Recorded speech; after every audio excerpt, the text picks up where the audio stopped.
ಹೊಸನಗರ ತಾಲೂಕಿನ ರಸ್ತೆಗಳ ದುಸ್ಥಿತಿಯ ಬಗ್ಗೆ ನಾವು ಇತ್ತೀಚೆಗಷ್ಟೇ ಒಂದು ವರದಿ ಮಾಡಿದ್ದೆವು. ಆದರೆ ಆ ವರದಿ ಈಗ ಹೊಸನಗರದ ಜನರಲ್ಲಿ ಆಕ್ರೋಶದ ಕಟ್ಟೆಯನ್ನು ಒಡೆದಿದೆ. ರಸ್ತೆಗಳು ಹೊಂಡಮಯವಾಗಿವೆ, ವಾಹನ ಸವಾರರು ನರಕಯಾತನೆ ಅನುಭವಿಸುತ್ತಿದ್ದಾರೆ. ಆದರೆ ಜನಪ್ರತಿನಿಧಿಗಳು ಮಾತ್ರ ಮೌನಕ್ಕೆ ಶರಣಾಗಿದ್ದಾರೆ.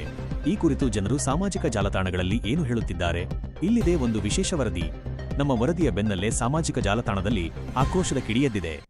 ಬೇಳೂರು ಗೋಪಾಲಕೃಷ್ಣ ಅವರೇ, ಸಾಗರ ಮಾತ್ರವೇ ನಿಮ್ಮ ಕ್ಷೇತ್ರವಲ್ಲ, ಹೊಸನಗರವನ್ನು ಮರೆಯಬೇಡಿ ಎಂಬುದು ಜನರ ನೇರ ಪ್ರಶ್ನೆ. ಅಭಿವೃದ್ಧಿಗಿಂತ ಬರೀ ಬಿಲ್ಡಪ್ ರಾಜಕಾರಣವೇ ಹೆಚ್ಚಾಗಿದೆ ಎಂಬ ಆರೋಪಗಳು ಕೇಳಿಬರುತ್ತಿವೆ.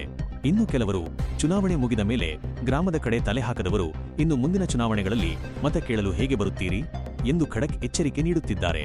ರಸ್ತೆಗಳು ಮಾತ್ರವಲ್ಲ, ಹೊಸನಗರದ ಸರ್ಕಾರಿ ಆಸ್ಪತ್ರೆ ಮತ್ತು ಬಸ್ ನಿಲ್ದಾಣದ ಸ್ಥಿತಿಯೂ ಶೋಚನೀಯವಾಗಿದೆ. ಜನಸಾಮಾನ್ಯರು ಅನುಭವಿಸುತ್ತಿರುವ ಈ ಯಾತನೆಗೆ ಯಾರು ಹೊಣೆ? ಚುನಾವಣೆಗೂ ಮುನ್ನ ನೀಡಿದ ಭರವಸೆಗಳು ಎಲ್ಲಿಗೆ ಹೋದವು?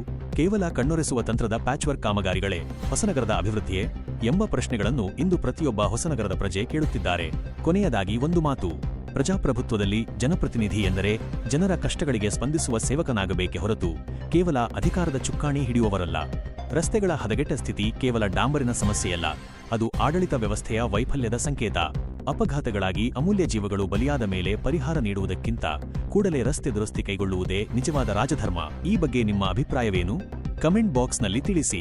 ನಮ್ಮ ಈ ವರದಿ ನಿಮಗೆ ಇಷ್ಟವಾಗಿದ್ದರೆ ಲೈಕ್ ಮಾಡಿ, ಶೇರ್ ಮಾಡಿ ಮತ್ತು ಹೆಚ್ಚಿನ ಅಪ್ಡೇಟ್ಗಾಗಿ ನಮ್ಮ ಕನ್ನಡ ಗ್ಲೋಬಲ್ ಚಾನೆಲ್ಗೆ ಸಬ್ಸ್ಕ್ರೈಬ್ ಆಗಿ. ಧನ್ಯವಾದಗಳು.